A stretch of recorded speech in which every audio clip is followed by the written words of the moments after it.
महिला अधिकार मराठी निबंध। महिला अधिकार हा शब्द समाजातील स्त्रियांना मिळालेले कायदेशीर, सामाजिक आणि आर्थिक सन्मान, हक्क दर्शवतो। ही संकल्पना केवळ न्यायाची मागणी नसून समाजाच्या अर्ध्या भागाला त्याच्या पूर्ण क्षमतेने जगण्याची संधी देण्याची मागणी आहे। स्त्री ही केवळ घराची चार भिंतीपुरती मर्यादित नसून राष्ट्र निर्मितीचे एक महत्त्वपूर्ण स्तंभ आहे। तिच्या मागील सामर्थ्य ओळखून तिला तिचे हक्क दिल्यास एक प्रगत आणि समाजवादी समाज निर्माण होऊ शकतो।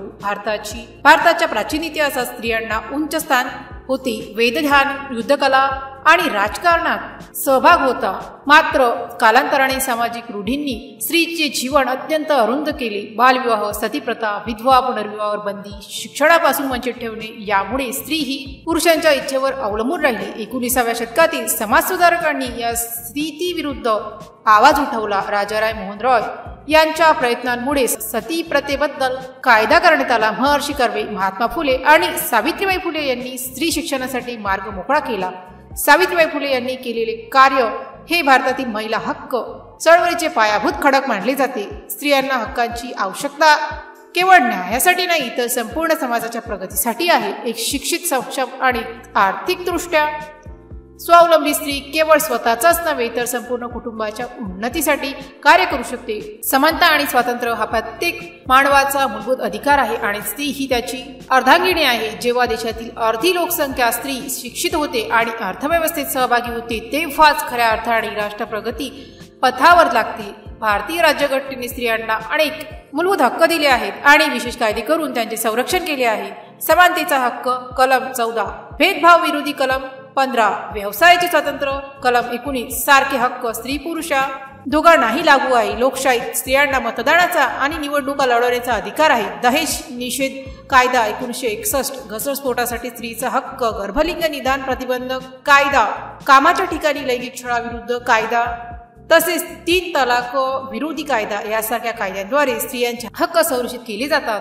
कायदे आणि हक्क दिले तरीही समाजमनातील बदल होण्यास अजूनही वेळ लागणार आहे।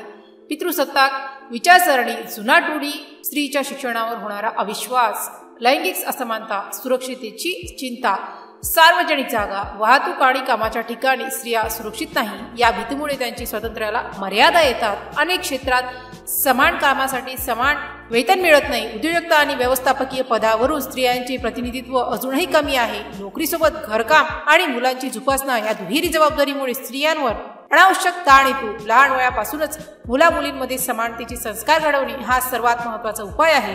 केवळ कायदे करणे पुरेसे नाही तर ते अंमलात आणणे आणि गुन्हेगारांना सक्त शिक्षा देणे गरजेचे आहे। स्त्रियांना स्वावलंबी बनवण्यासाठी व्यवसाय प्रशिक्षण, सूक्ष्म कर्ज योजना आणि उद्योजकतेसाठी प्रोत्साहन देणे। महिला हक्काची लढाई केवळ स्त्रियांची नसून ती समाजाची लढाई आहे। पुरुषांनीही यात सहभागी होऊन स्त्रियांचे सहयोगी व्हावे। दूरचित्रवाणी, चित्रपट आणि सोशल मीडियाद्वारे स्त्रीचे सबल आणि स्वावलंबी रूप पुढे आणावे। महिला अधिकार म्हणजे केवळ स्त्रियांसाठीच नव्हे तर संपूर्ण मानवतेसाठीचा प्रश्न आहे। जेव्हा एका समाजातील स्त्री सुरक्षित, शिक्षित आणि सबल असेल तेव्हाच तो समाज खऱ्या अर्थाने प्रगती करतो असे म्हटले जाते।